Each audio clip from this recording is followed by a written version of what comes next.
sejam bem-vindas, sejam bem-vindos. Hoje a gente vai ter uma conversa sobre a teologia queer. E eu sou Pedro Luiz. Eu sou João Melo. E eu sou Alexandre Ferreira. Olha aí, a gente sempre buscando as fronteiras da teologia e demorou não é? É o momento certo para se discutir uma teologia muito de fronteira, uma teologia que na verdade já passou da hora de ser discutida, e aí eis que chega João Melo para nos ajudar. João, seja bem-vindo a uma conversa, desculpa qualquer coisa já de saída, viu? Valeu, Pedro, obrigado também, Ferreira. É muito bom estar aqui com vocês hoje e poder falar desse assunto que é muito importante para mim também. Para mim é uma alegria dupla, porque estava com saudade de você, João, amigo de longa data, e é uma honra ter você aqui nos nossos glamurosos estúdios. Exato. João, eu acho que pra gente começar, não é? Eu acho que isso é importante, e pra mim é fundamental. Pra gente que faz teologia, a gente sempre fala aonde a gente chegou nesse ponto do fazer teológico que se está fazendo. Eu hoje em dia venho tentando trabalhar aí intersecções entre teologia e comunicação, ou seja, a nossa produção teológica é um reflexo da nossa vida, da nossa história, de onde a gente caminha. E aí, João, você agora tá com lançamento de livro, não é isso? Tô. Tem 2 livros aí saindo esses dias. Boa. Antes de falar das obras, antes de falar dos livros, como a teologia queer é produção sua, da sua vida? Que rumos da sua vida fizeram você chegar na teologia queer? Bom, tem muita história aí, né? Mas eu acho que toda experiência com a teologia queer, ela sempre nasce de um contexto, assim, né? Muito situado. Acho que isso é muito próprio da teologia queer. E na minha vida também não é diferente, né? É interessante, quando eu estava fazendo a minha graduação em teologia, eu questionei muita coisa. Eu acho que também aquela época da pandemia ali foi um período desafiador para fazer o curso online também. E aí eu andei tendo contato com muita coisa bacana naquele período, né? E inclusive eu fui fazer até um movimento que acho que hoje é bem importante fazer, assim, de tentar voltar inclusive nas suas próprias origens, assim, né? Contextualizar você, né? Sim. E daí, assim, que eu fui buscar inclusive a minha ancestralidade de família também, porque eu acho que isso foi o primeiro passo para eu me colocar no mundo de novo aí como alguém que queria fazer teologia, né? E aí só fazer teologia nesse momento, não necessariamente queer aí ainda, né? Mas essa busca de uma identidade também, né? Pessoal, e de alguém que estava estudando teologia. Aí eu descobri, por exemplo, que eu sou descendente dos retirantes que enfrentaram a seca lá de 1915 entre o Piauí e o Ceará, né? Tem o livro da Raquel de Queiroz, que chama o 15, que fala um pouco dessa época. Descobri também que eu era descendente das apanhadoras de flores, sempre viva, ao pé da Serra Negra, em Tamarandiba, Minas Gerais. Então essas 2 descobertas, assim, me colocaram num novo lugar, né? Bom, sim. Uma alma missionária. Pois é, apesar de tudo isso, eu sou paulistano, né? E estudei a filosofia e a teologia, porque eu tinha o intuito de ser padre, né? Então fui seminarista, fui religioso, né? Fiz a minha caminhada aí dentro da Igreja Católica, e foi onde eu conheci o Ferreira, né? O Alexandre. Fui seminarista dele, e foi um tempo bom, né, Ferreira? Bons tempos. Pois é, foi um tempo muito bom. Daí eu larguei essa caminhada aí de querer ser padre, né? E assumi uma nova vocação na minha vida, que abria mão do celibato, né? Acho que o celibato para mim era o grande gargalo para continuar na vida religiosa, né? Eu percebi que eu não tinha vocação nenhuma para isso. Aí eu casei depois que deixei a vida religiosa, e hoje tem 1 ano que eu moro com o meu marido aqui no Rio de Janeiro, né? Que legal, cara. Olha aí. Eu tava dizendo antes da gravação que o João nos faz inveja de morar na beleza que é o Rio de Janeiro. Olha, não tem como não ser feliz aí, hein, João? Eu gosto. Não vou dizer que acho ruim.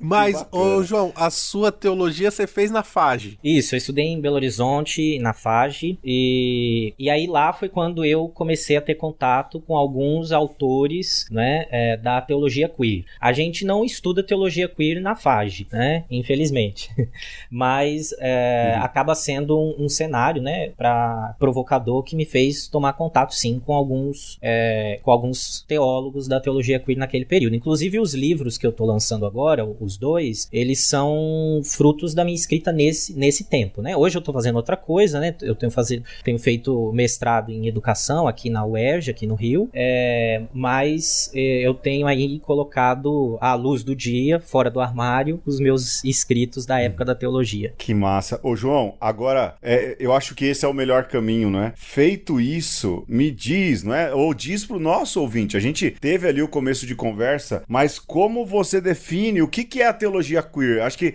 o ouvinte chegou aqui, tá aí há 6, 7 minutos ouvindo o programa, e aí falou, ok, beleza, estão falando, bonito, história do João, mas o que é exatamente a teologia queer? Boa, verdade. Olha, a teologia queer, ela, dentro do rol das teologias, né? Ela é uma teologia contextual. Na verdade, assim, a gente assume que ela é feita desde o lugar específico, da vida das pessoas dissidentes de gênero, né? E de sexualidade. Ela é, digamos assim, uma filha da teologia da libertação. Então, né, depois ali desse período do nascer da teologia da libertação na América Latina, a gente tem alguns teólogos que, por terem se aproximado do que a gente conhece hoje como os estudos queer ou a teoria queer, né? E também por conta dos movimentos sociais, né? Várias coisas que aconteceram na sociedade americana também e no Brasil também, acompanhando um pouco esse movimento, o próprio movimento feminista, né? O movimento gay, depois o movimento LGBT. Nos Estados Unidos a gente tem o Stonewall, né? Então, que são movimentos sociais que aconteceram para a causa LGBT no geral. Então, eu diria essa junção desses movimentos sociais, dos estudos queer, ou da teoria queer, como a gente chama, e a teologia da libertação são, digamos assim,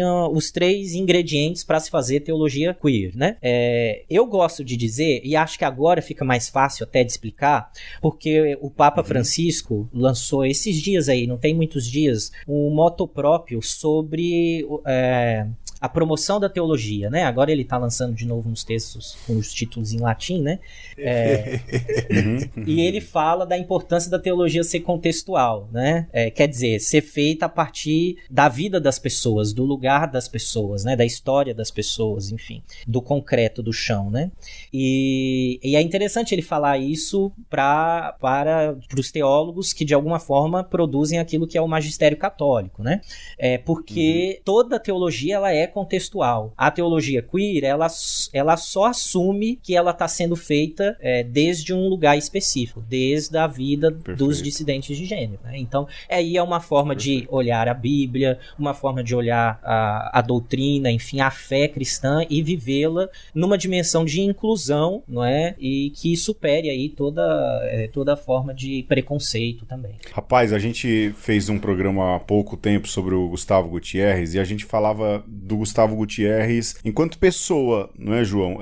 Um indígena, um peruano, que tem ali as limitações físicas, não é? Da polio, toda a dificuldade de viver a fé ou de viver essa esperança escatológica em meio a um continente latino-americano super fragmentado, na época em que a teologia da libertação começou a ser formulada. E falando do Gutierrez, era falar disso. Ele é fruto, e a teologia dele é fruto da vida, daquilo que ele encarna. Como Jesus, e o ensinamento de Jesus é fruto da própria encarnação do verbo, né? A gente fala sempre muito isso aqui. As opções que Deus faz em Jesus são muito reveladoras de que teologia Jesus quer revelar, não é? E esse retomar do fazer teológico baseado na realidade, ora, isso tá tão no nosso coração, mas ao mesmo tempo parece mas tão distante aí de parte do clero, não é? Esses dias o Papa, eu vi aí num post desses de catequistas, o Papa reclamando da bolha e de como há um catolicismo aí que é exigente, que é descolado da realidade das pessoas. Esse movimento de uma teologia feita a partir da realidade, ele para mim é de fato um sopro do Espírito, e a teologia queer, eu entendo e eu começo a pensar o tanto de resistência que vocês, que os fazedores, aqueles que são do labor da teologia queer devem sofrer, fazedoras, devem sofrer, porque parece que resvala lógico que vai resvalar, na questão do preconceito, não é? No fato de que as pessoas entendem que sim, dá para se fazer teologia a partir da realidade, mas ao mesmo tempo há todo esse fechamento teológico, biológico do que é a sexualidade. Enfrenta isso, João? Você já sentiu isso já dentro da academia, fora? Assim, isso existe. Tem uma teóloga latino-americana que eu acho que ela talvez seja a expoente para falar de teologia queer, que é a Marcela Altaus-Reid, né? É uma argentina que já é falecida, né? Mas ela deixou algumas obras muito importantes sobre teologia queer. Em português a gente só tem uma obra traduzida, né? As outras estão em espanhol e em inglês, onde ela é mais lida. E ela faz assim uma espécie de denúncia dentro. Ela se entende como uma teóloga feminista, né? Provinda da teologia da libertação, mas que de certa forma descontinua também com a tradição ou avança diante dela, exatamente porque ela sente falta dentro dessa produção da teologia e do fazer cotidiano da igreja, porque isso que você falou do preconceito se revela naquilo que são as práticas pastorais mesmo do clero, né? Que é adepto da teologia da libertação, né? E é interessante que ela diz que é isso, que é como se houvesse uma ausência, um elemento que falta, né? Que é esse da vida das pessoas, inclusive da sua vida sexual, ou seja, das suas identidades de gênero quando elas são dissidentes, né? Pessoas trans, pessoas não binárias, ou as pessoas que são homoafetivas, enfim, os gays, as lésbicas, os bissexuais. Então isso atravessa a vida das pessoas, e quando isso não é colocado, não, isso a gente não fala, porque é muito interessante que depois do nascimento da teologia da libertação, você tem a teologia negra, né? Você tem a teologia indígena, né? Você tem enfim, você tem diversas teologias da favela, enfim, e que vão contextualizando desde classe, desde cor, e assim por diante, né? E faltava também esse recorte que incluísse, porque muitas vezes o sistema patriarcal, que é aliado de uma teologia mais hegemônica, por assim dizer, instrumentaliza e tem um discurso para manutenção de poder que atravessa a vida das pessoas dissidentes de gênero com um discurso de ódio, né? Sim. E aí, por isso, a necessidade de fazer teologia desde esse lugar. Agora, uma coisa, Pedro e Ferreira, o que acontece? O fato da pessoa ser LGBT não garante que ela vá fazer teologia queer, né? Porque aqui, né, sendo bem verdadeiro, se fosse assim, boa parte da teologia católica, especificamente, porque a gente sabe, né, da realidade do clero, seria teologia queer, pura e simplesmente. E não é, né? É a manutenção. Então tem que ter uma intencionalidade também desse lugar de fala, né? Que precisa ser enunciado com clareza aí para se fazer teologia desde ele, né? Como dizia a Simone de Beauvoir, né? Não se nasce mulher, torna-se, né? E o Tertuliano vai dizer, não se nasce cristão, torna-se, né? Então, quer dizer, desde o lugar onde se fala dessa construção social, né? Excelente. E coragem, né, João? E precisa de coragem, né? Coragem cristã, na verdade, viu? Daí, ó, desse ponto, eu já tô pensando aqui, né? E hoje eu vou ficar bem ouvintezinho, viu? Mas como esse surgimento de outras teologias é necessário para colocar essa teologia hegemônica num certo lugar, né? E abrir a possibilidade de diálogo, inclusive com os de fora. Eu tava tava comentando com um amigo hoje que a gente ia gravar esse programa e falando pra ele, né, que a teologia queer vai dialogar, por exemplo, com Judith Butler também. E aí ele falou assim, eu não sei se a Judith Butler apoia isso. Uma teologia feita a partir do seu pensamento, da sua produção. E aí eu falava, eu acho que ela aprovaria sim, porque é uma teologia dialogal também, como é a negra, como é a latino-americana e assim por diante. Faz sentido isso, João? Olha, eu acho que a teologia queer, ela é uma teologia disruptiva, né? Transgressora. Então ela questiona aquilo que é posto e que é dado como o normal, né? Por assim dizer, natural, né? Que são os velhos universalismos das essências aí, não é? Que a teologia cristã hegemônica se assenta. Você bem falou agora, Ferreira, a teologia hegemônica, ela é contextual também. Ela é uma das, feita desde um lugar, né? E que do poder. Exatamente. E que provê uma imagem específica, inclusive de Deus, né? Quer dizer, e que cansa, e que às vezes não comunica, por exemplo, não comunica na minha vida com clareza, né? Aquele Deus que é sempre homem, sempre branco, sempre europeu, sempre um hétero top, quer dizer, é um Deus que se distancia daquilo que é a minha vida, né? E a vida de um tanto de gente. E sobre a Judith, eu diria assim, mesmo que ela não concordasse, os teólogos queer são desobedientes das normas. Então a gente adotaria o pensamento dela da mesma forma, né? Porque ele é interessante, né? E é de fato a partir dela também, não é? Que é uma expoente aí da teoria queer, que a gente faz teologia queer, sem dúvida. Olha, eu li aí uns 2 livros da Butler, e aliás, eu já falei pro Alexandre, é uma das leituras mais intricadas que eu já tive. Eu não sei se é um problema dela ou é da tradução portuguesa aqui, não é? Mas é uma leitura que você precisa de muita atenção mesmo, assim, mas excelente. E eu acho que ela apoiaria justamente pelo tom subversivo dentro daquilo que dentro daquilo que a teologia queer pode ser, fazendo frente a uma teologia que é hegemônica e que reproduz essas categorias que o João disse. João, a gente tá mais para te ouvir do que para falar, mas eu não posso deixar de partilhar o meu primeiro lampejo de teologia queer foi quando aqui numa marcha do orgulho LGBTQIA+, que a gente chama, né, do ponto de vista comercial de parada gay, uma mulher trans se colocou crucificada. Eu lembro, estava em São Paulo na época. Houve toda uma polêmica a respeito disso, e eu lembro de um cara que nem cristão o nome dele é Ivan Mizanzu, que é um podcaster, e ele diz, essa é a imagem mais cristã desse início do século XX.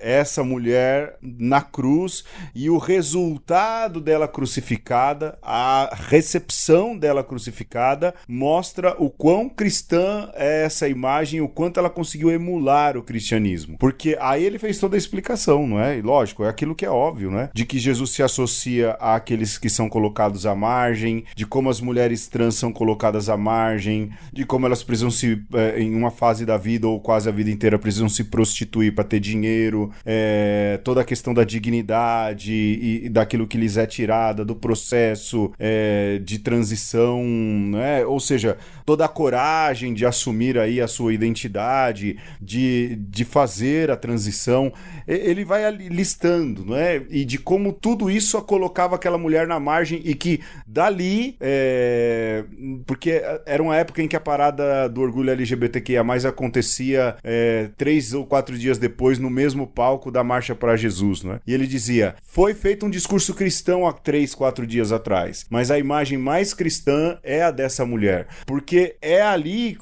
com essas que Jesus se identificaria, não é?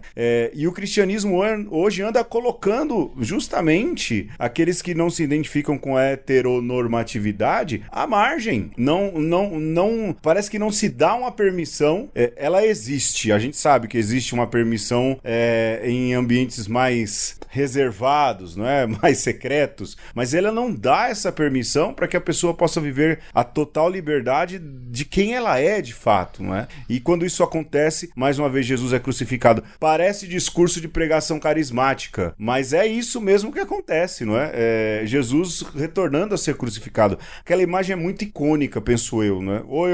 A gente tá assim hoje, João. Estamos viajando ou não? Perfeito, é isso mesmo. Com certeza, aquele episódio, eu lembro bem desse episódio, lembro inclusive que a igreja aí de São Paulo tentou lançar uma nota, né? Que, enfim, dialogando com isso, mas é exatamente isso. Se a gente não consegue enxergar nas pessoas de hoje, e todas elas, né? O Papa Francisco tem usado a expressão todos, né? Eu falo que faltou todes aí na fala dele, mas para dizer assim, que exatamente desse lugar da inclusão que precisa ser feito, né? E se a gente não enxerga na vida daquele que tá na ponta, porque é isso mesmo, dentro da comunidade LGBT, tem aquelas pessoas que passam por situações mais difíceis, como é a situação das pessoas trans, né? Se a gente pensar mesmo na Igreja Católica agora, existe algum certo movimento, inclusive da parte do Papa, de acolhida, mas esse movimento serve muito para as pessoas dissidentes de sexualidade, né? Então, os homens gays, as mulheres lésbicas, as pessoas bissexuais.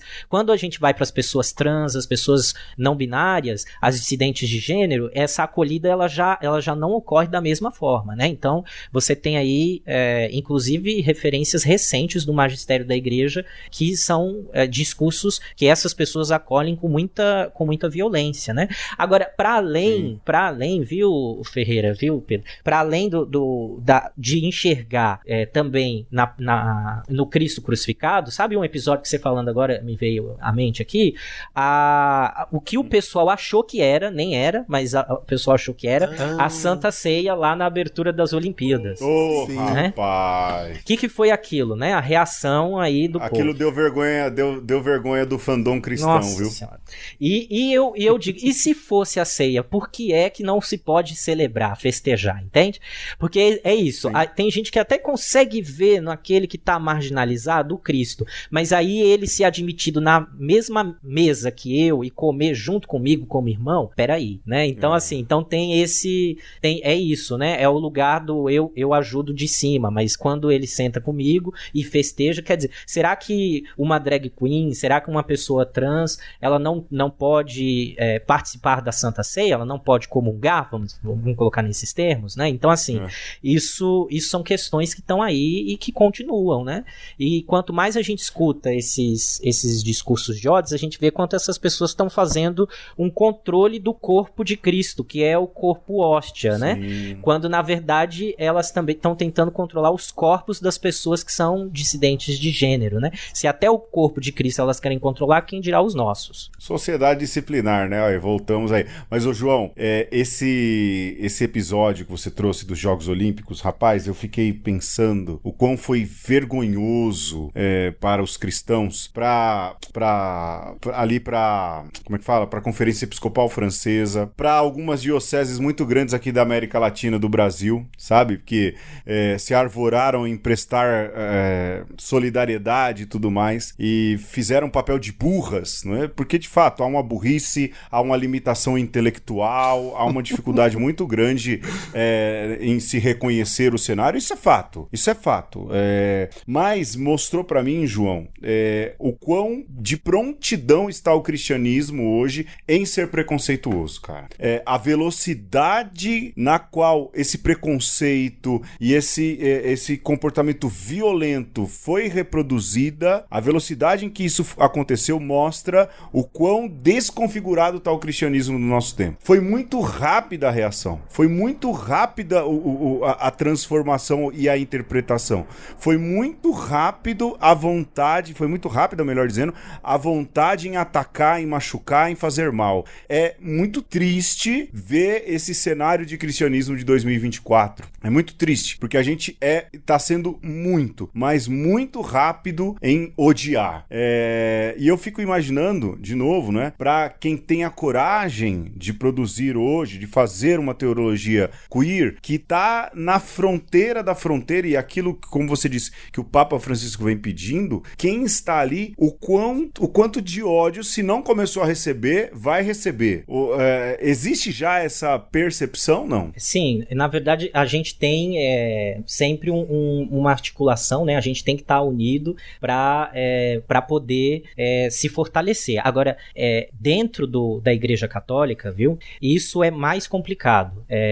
O que eu quero dizer com isso? mas, por exemplo, no Brasil, você não tem nenhum teólogo que se diz queer expoente no momento, católico, né? Você não tem.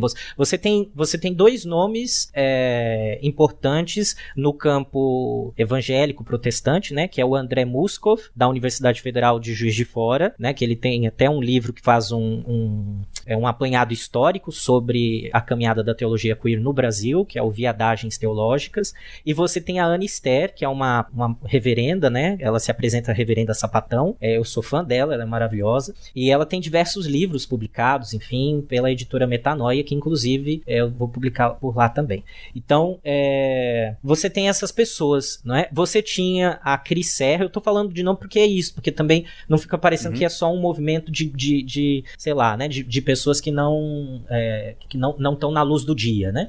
Você tinha a Cris Serra, que não tinha uma formação de teologia, mas era uma cristã católica, não binária, que escreveu 2 livros, não é, sobre teologia queer, e ela faleceu agora, recentemente, né, decorrência de um câncer, e ela, inclusive, é uma das fundadoras da rede de católicos LGBTs do Brasil, né, que é uma rede que se articula aí com grupos, não é, em vários estados. Não tem um status de pastoral, nada disso. A gente sabe que dentro da igreja não se pode, né, colocar um nome de pastoral quando se trata de assuntos LGBTs, mas existem vários grupos que se organizam de norte a sul do país e se reúnem em torno da rede, né, e aí eles então, enfim, marcam encontros. Há pouco tempo teve a Romaria Aparecida, né, então vi as imagens. Foi bacana. Agora, mesmo essa galera, eles nem sempre fazem o que a gente está chamando aqui de teologia queer, né, eles fazem uma abordagem mais tímida dentro da igreja católica, né,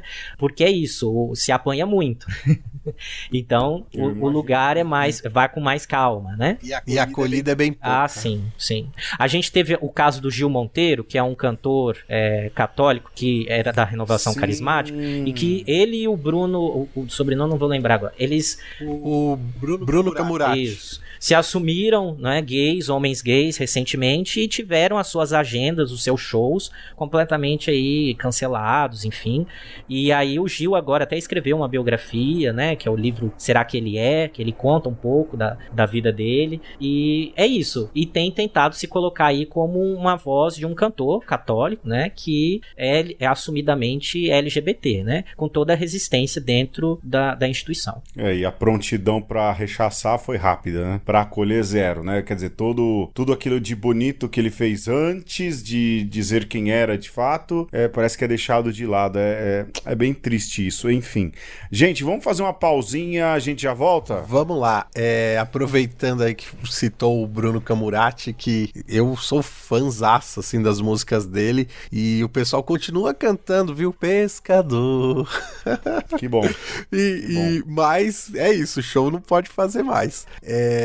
Só para contextualizar a musiquinha também, e não vou falar muito sobre, só dizer que é uma música eucarística, né, e quer ter uma pegada pop festiva. Ouve aí. Ei, preciso confessar, é pecado deixar o corpo de Cristo cair. É pecado deixar o corpo de Cristo cair no chão.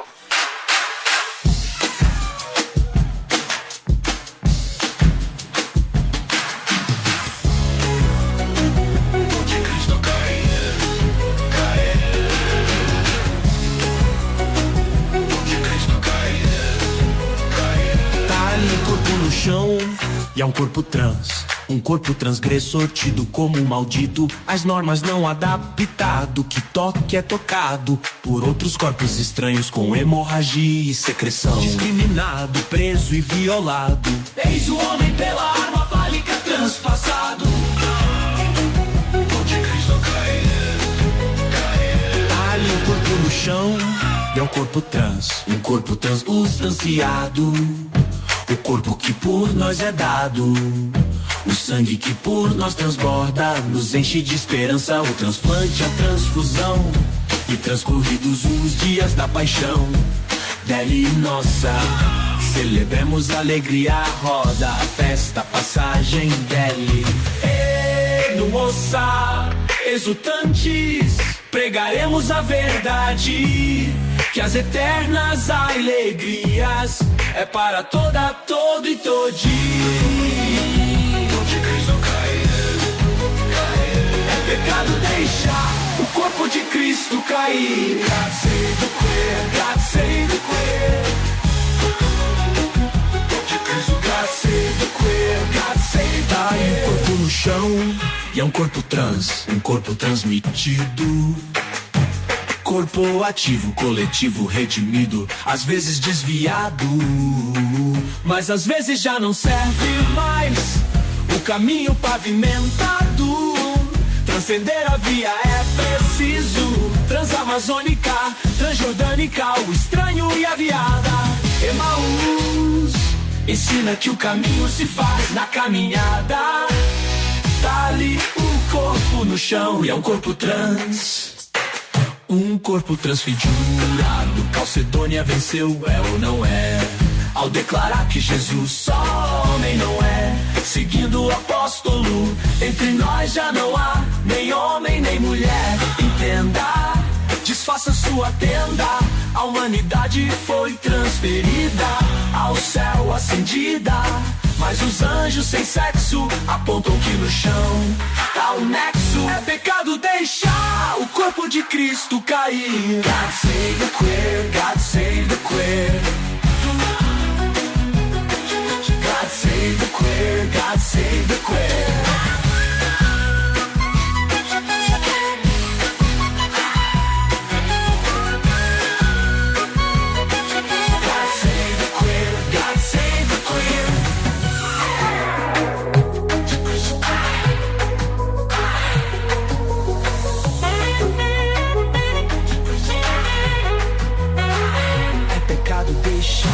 Corpo de Cristo cair. God save the queer, God save the queer. God save the queer, God save the queer.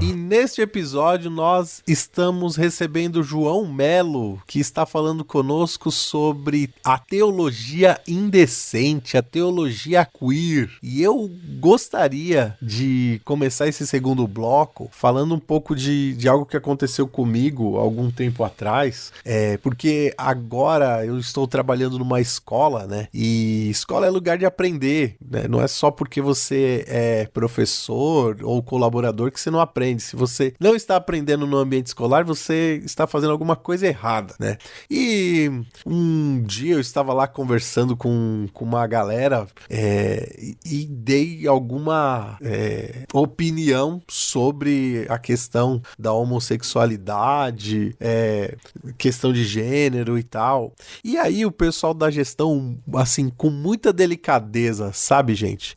Pediu para eu participar de uma palestra de um rapaz sobre transgênero, a luta LGBTQIA+, e tudo mais, assim. E, assim, eu me senti muito cuidado, assim, sabe? Mas, ao mesmo tempo, essa experiência me mostrou que eu precisava desfazer algumas coisas que estavam mesmo num nível metafísico, sabe? Do tipo de coisa que tá tão arraigado que a gente nem percebe que a gente tá reproduzindo preconceito e tudo. E pra dizer, né, que a teologia queer, mas também uma teologia que hoje em dia leva em conta as discussões mais contemporâneas aí, eu diria até de busca de sentido da vida, precisa ser uma teologia que trate desde da questão ontológica, metafísica, sabe? Daqui a pouco pouco a gente vai começar a falar mais de aspectos pastorais, mas eu gostaria de ouvir ainda o João falar sobre como a gente precisa pensar não só a teologia acadêmica, mas essa teologia do fazer, do dia a dia, né, do nosso relacionar-se com Deus e com o outro, a partir de uma desconstrução de um mundo que a gente pressupõe que já está feito, né, que já está dado, mas que também é uma construção da gente de como a gente se relaciona com esse mundo. Com certeza. Eu acho interessante que hoje em dia se fala muito de letramento racial, né? Que é a forma de fazer com que as pessoas se preparem aí para serem mais inclusivas e superarem o racismo que é estrutural e que a gente vive na sociedade, né? Você falou em escola, as escolas têm feito muito esse movimento recentemente, né? Eu acho que acho que é um caminho, por exemplo, toda pessoa branca, né? Eu me considero um homem pardo de pele clara, né? Acho que toda pessoa branca, enfim, precisa fazer esse caminho, né? De perceber-se racista, né? O parte que compactua com isso, né? E eu diria que é o mesmo com a homofobia, a transfobia, a LGBTfobia, enfim. Com certeza. A gente não se dá conta porque a gente aprende desde tão cedo e a gente acaba não questionando aquilo que é estabelecido, aquilo que é dado como verdade, como normal, como natural, né? E a gente acaba que tá na linha daquilo que é colocado pelo poder e aí pela estrutura de controle, né? E que a gente precisa desconstruir, a gente precisa exatamente olhar com uma nova perspectiva. A teologia queer, ela tem feito, e aí eu digo mais, assim, a gente tem muita coisa na produção norte-americana, uma produção em inglês do Reino Unido também, né? Português, felizmente, a gente não tem muito. Mas que busca fazer essas construções desde um outro lugar, ou seja, porque às vezes, quando a gente encara, inclusive, os grandes temas da teologia, como são assim chamados, né? O lugar da teologia da revelação, que seria fundante, etc. Às vezes a gente parte de como se mesmo essas coisas que estão colocadas ali, elas não podem ser revistas, não podem ser interpretadas de uma outra forma, né? Se você pensar em teologia da criação, por exemplo, os temas da teologia da criação, da complementariedade, da sexualidade, que são temas ali da teologia que tocam com essa visão mais ontológica, né? Metafísica do ser humano, né? Que você falou agora, tudo isso precisa ser revisto também, né? Porque a forma hegemônica de pensar, ela sempre pensa a partir de binômios. E aí a gente hierarquiza as coisas. Ou é isso ou é aquilo, né? Então é assim, ou é A ou é B, né? Então, ou é homem ou é mulher, né? E aí, dentro do binômio, da hierarquia, é muito interessante porque você estabelece o poder e o submisso, né? Para se apegar às identidades de homem e mulher, por exemplo, né? O homem é aquele que detém o poder, e aí por isso que a gente tem sociedades heteropatriarcais constituídas, e a mulher no lugar de submissão, né? Só pegar a Bíblia a gente acha um tanto de coisa lá que inclusive tem gente que usa ainda hoje para legitimar isso, né? E aí tudo mais, qualquer tipo de pluralidade dentro desse espectro não existe ou é negada, né? Por quê? Porque é mais fácil ter o controle dentro daquilo que é estabelecido dentro do preto e branco, né? E quando a gente está falando que o mundo é colorido, né? Porque a criação de Deus é mais diversa, é mais bonita, é querida, desejada e amada por ele, assim.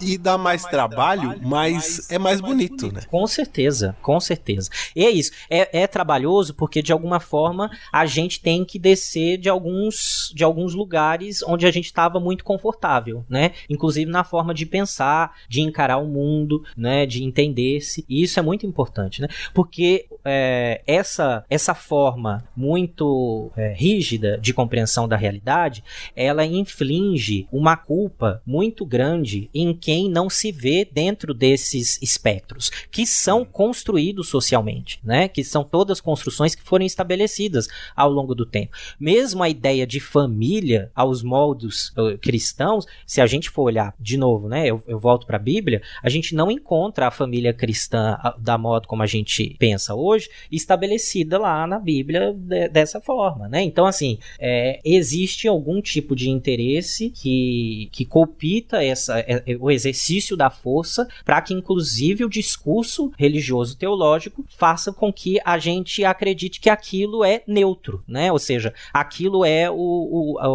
uma verdade abstrata que está desarraigada do contexto onde ela foi criada. Dada. Exatamente.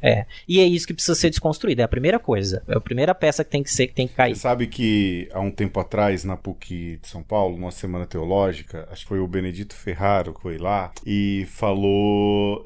Eu não sei se foi o Ferraro ou alguém que citou o Benedito Ferraro, de que Deus é além da sexualidade e usou o termo transexual. Não é? Lógico que esse pensamento do Ferraro foi formulado nos anos 80, em que ainda essa nomenclatura de transexualidade não tinha ali o peso e o significado de discurso que ela tem hoje. Mas o que o Ferraro quis dizer à época é que essa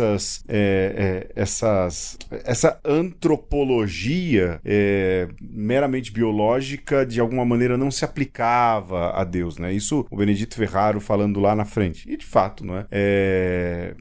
Tem aquela música do Pepeu Gomes, não é? Se Deus é menina e menino, sou masculino e feminino, não é? Justamente como é que fica a questão da mulher se Deus é uma imagem extremamente masculinizada e todo o problema que isso traz, enfim. Primeiro, a necessidade de um pensamento que saia desse binarismo de verdade, isso é fato. E aí eu me lembrei, eu tô divagando aqui, fim de semestre, minha cabeça tá cansada, desculpa aí, João, né?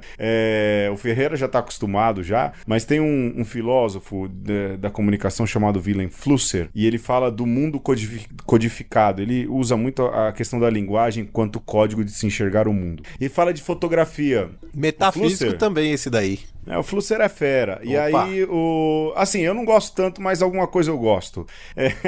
E o Flusser fala dessa sociedade imagética em que a gente vive, e ele fala assim, da fotografia especificamente. É um texto que fala especificamente de fotografia. Ele falou, quem dera o mundo fosse preto e branco, como a foto preto e branco. As coisas seriam mais fáceis, seriam mais tranquilas de se resolver. A gente enxergando o mundo em preto e branco, a gente teria uma possibilidade de solução de problemas maior. Mas ele diz, mas tal qual as fotos preto e brancas não são, não é, a representatividade do que é o mundo fotográfico, porque existe uma matiz enorme de cores, o mesmo se diz da sociedade, do lugar em que a gente vive. E aí, isso representa a criatividade divina, não é? Se a gente fala de um Deus que é onipotente, onisciente, criativo, a galera gosta de usar o design, como é que se diz? O design criativo, acho que é isso, né?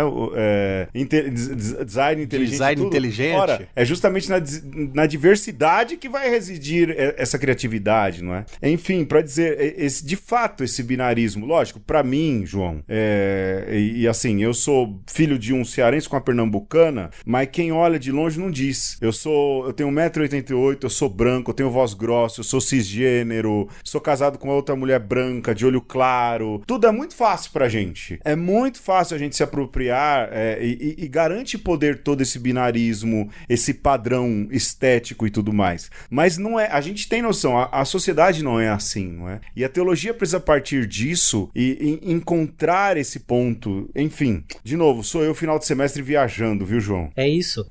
Eu acho que não tem algo mais queer do que Deus, né? Inclusive, essa autora que eu citei agora há pouco, a Marcela Altausreid, a teóloga argentina, ela tem um livro que leva exatamente esse título, né? Deus Queer, o único que está traduzido em português, né? E que é exatamente esse ponto de partida, né? Se você pensar em Deus com as imagens que são feitas dele, você não consegue se libertar de uma visão binarista, né? De uma visão que limita a sua compreensão da realidade, né? Exatamente, se Deus é homem somente, ou mulher somente, ou que seja, pronto, a gente vai fazer um recorte muito fechado desde Deus, e aí, existe. Aí todo o arcabouço teológico constituído a partir dessa colocação acabou, não cabe, né? Vai ser isso tudo que a gente vê sendo construído por aí até hoje, né? Perfeito, perfeito. Ferreira, você tinha falado pouco, porque a gente já caminha meio pro final, se a gente não toma cuidado com o tempo aqui, João, a gente vai longe, não é? E amanhã todos trabalhamos. Mas a questão pastoral, não é? Fala aí, Ferreira, da provocação da questão pastoral, você que tá aí no meio de uma molecada, informação de personalidade, informação de sexualidade, numa instituição que tem uma questão confessional, como lidar com essa questão pastoral? Sobretudo na questão cultural, né, Ferreira? A gente já falou muito de como a cultura aí de uma molecada que a molecada vem consumindo é uma cultura um tanto quanto machista, é homofóbica também, é transfóbica, é bifóbica, ou seja, tudo aquilo que não é um modelo normativo atual se torna motivo de rechaço, de ojeriza, não é? Diz aí, Ferreira, e aí a gente passa pro João, obviamente, nessa questão pastoral, dessa realidade que atravessa a pastoral também, né?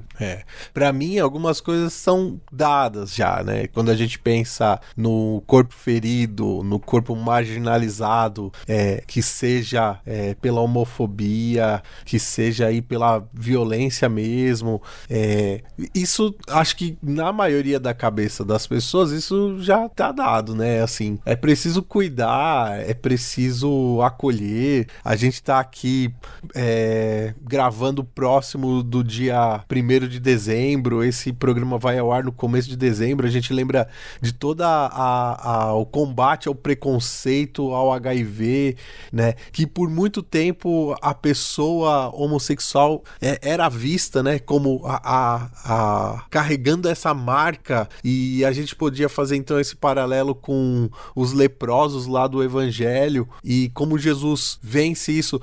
Essa talvez seja a que tá na cabeça da maioria das pessoas, né? Essa pastoral de ir ao encontro daquele que precisa, independente de gênero, raça e religião, inclusive. Mas, quando a gente pensa na pastoral, digamos, daquele que não precisa ser socorrido imediatamente, que é essa acolhida maior, aí a gente já começa a ter alguns entraves. E quando a gente pensa, então, nesse ocupar espaços, seja ministeriais, seja no Ministério da Catequese, isso já começa a ficar um pouco mais complicado, né? Então, eu gostaria de ouvir o João nesse aspecto pastoral dentro da igreja, mas também fora, como é que a teologia queer está ajudando a pastoral e a igreja a se reconfigurar. Olha, eu acho que a gente teve alguns avanços dentro da Igreja Católica. Eu costumo dizer que para nós é sempre bom citar o Papa. Então, em aspecto pastoral propriamente, é sempre bom citar o Papa Francisco, porque ele tem nos dado passos significativos, são passos pequenos, tá? Tímidos, não é? Eu acho que a gente também não pode cair num paternalismo, assim, precisa do aval do Papa pra gente existir, a gente já existe e tá aí na igreja. Eu acho que as pessoas LGBT já estão na igreja, não necessariamente nos grupos LGBTs, mas elas estão em todas as instâncias, né? A gente já falou aqui desde o clero, mas nas pastorais, em todas elas, a gente encontra nas instituições católicas pessoas LGBTs trabalhando, dando o seu melhor, a sua vida em missão, participando da vida da igreja. O que acontece é que essa cidadania dessas pessoas não é dada a elas, né? Ou seja, muitas dessas pessoas vivem à margem, armarizadas, escondidas daquilo que elas realmente são.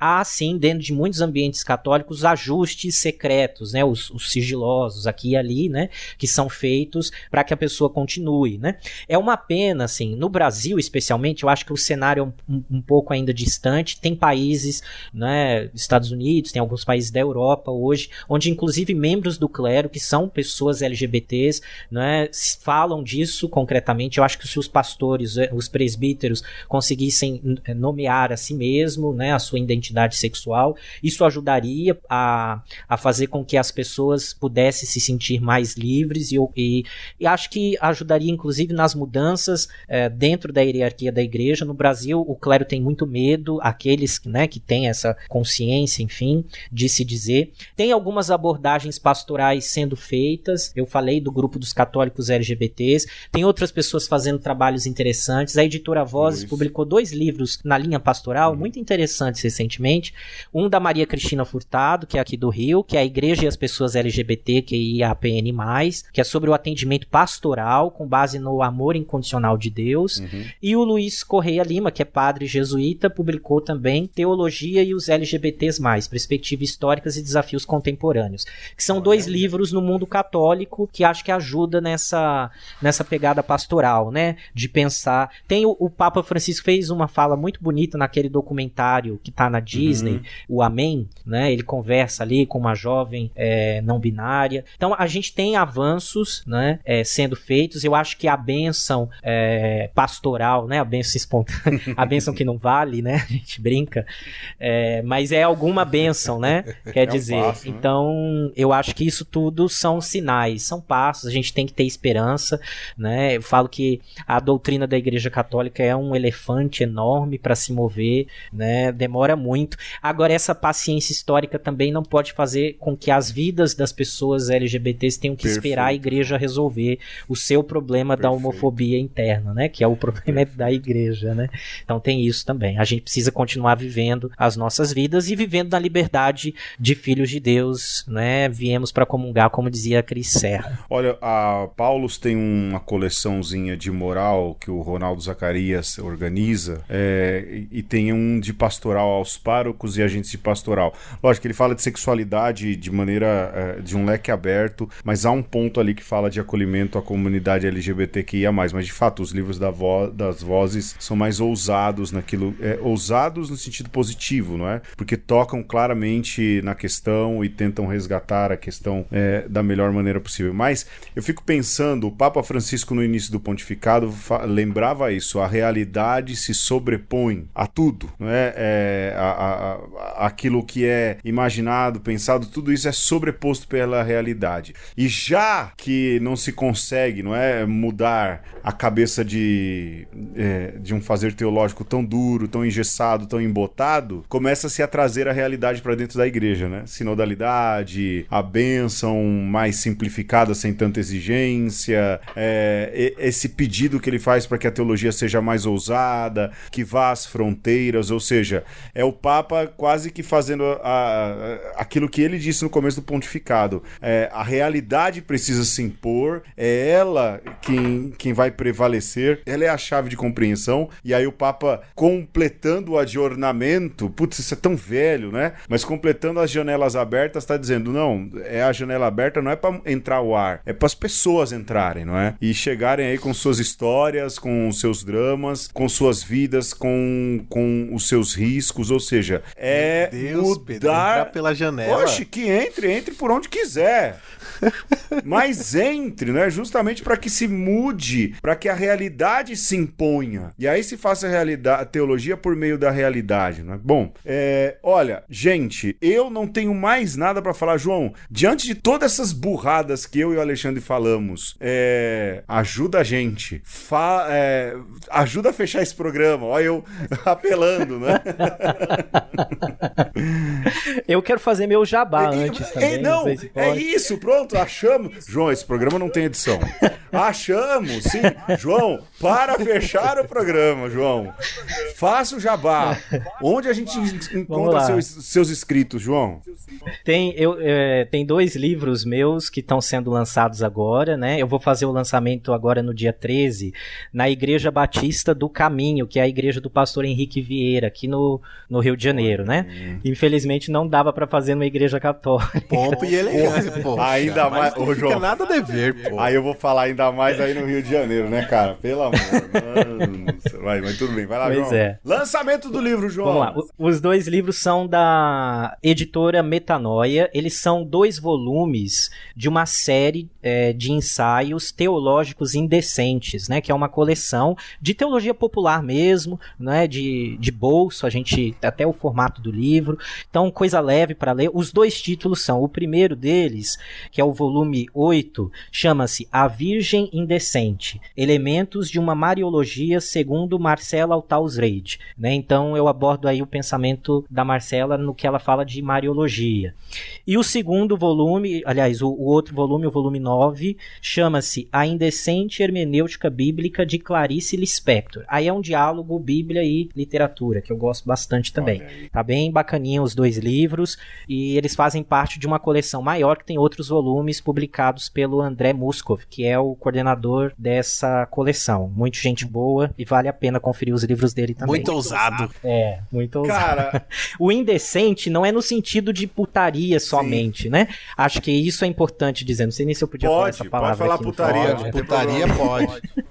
Tá bem. Mas tem esse olhar marxista também, sabe? Que provém aí da pegada da teologia da libertação, com tudo isso, né? O indecente é aquilo que contraria a norma do que é tido como o cidadão do bem, o decente, né? Aquele que se coloca no lugar do correto, do normal, né? Então aí, essa ótica nova, e por isso os títulos aí são bem provocadores aí, provocativos. Ô, João, pra gente. mas eu acho que é assumir a pecha que colocam a comunidade LGBTQIA+, e transformar essa pecha para se dizer, ok, então a gente assume isso que vocês têm vergonha de assumir que vivem na particularidade e têm vergonha de assumir de maneira pública. A gente assume. O meu pároco fala, quando a gente canta aleluia, mesmo no meio da perseguição, é que a gente está dizendo, ninguém vai tirar nosso sorriso e nossa esperança. Se é essa pecha, a gente usa justamente para provocar ainda mais, porque de fato precisa ser esse tipo de resistência. Não desanimem. Com meu certeza. pároco fala isso. Força e coragem.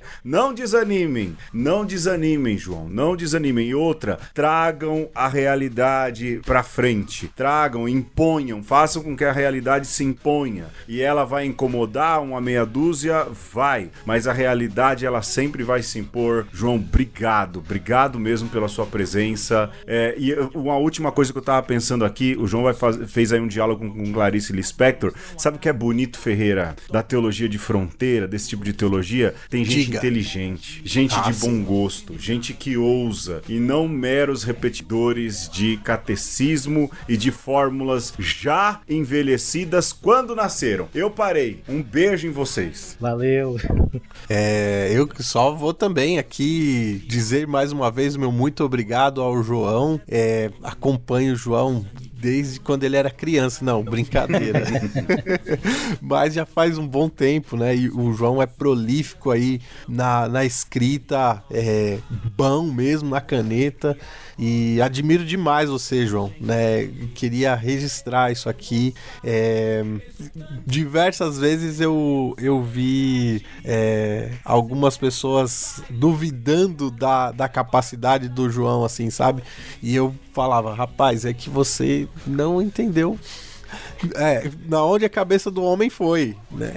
E tá aí, né? É isso que o Pedro falou, provocador, inteligente e com certeza na crista da onda aí de uma teologia que dialoga com o mundo como deve ser dialogado. Então, obrigado, João, por estar aqui nesse humilde podcast, e no que precisar, tamo junto. E já vou deixar aqui um convite pra gente falar sobre assexualidade e celibato. Eita, tema quente. Bora lá. Olha, a gente... Valeu, João, obrigado mesmo. A gente não vai terminar do jeito clássico hoje, não. A gente vai terminar de novo agradecendo o João. A gente volta na próxima. Eu só quero saber se a gente vai terminar esse podcast rezando a oração pelo golpe. Rapaz, João, o tema que você colocou aqui se liga exatamente com o tema proposto pelo Alexandre. Então logo você volta e depois a gente grava um lado B só das histórias que eu sei. Mais do que isso eu não posso falar, gente. Desculpa, viu? João, sinta-se beijado, abraçado e apertado por uma conversa. Obrigado, gente. Foi uma honra mesmo, viu? João. Obrigado pelo carinho, pela recepção. Valeu. Um abraço pra vocês. Com Deus. Até mais. Com Deus. Tchau. God save the queer. God save the queer. God save the queer.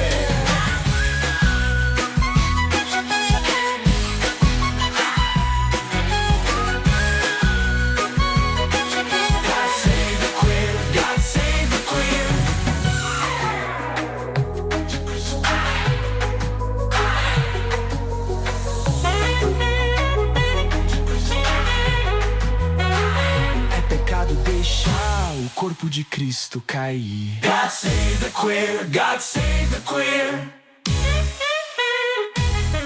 God save the queer, God save the queer.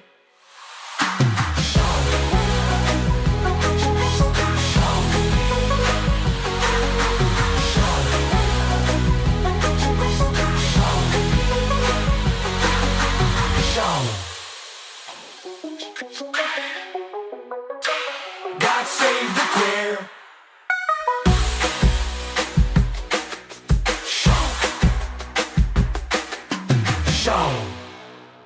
Show.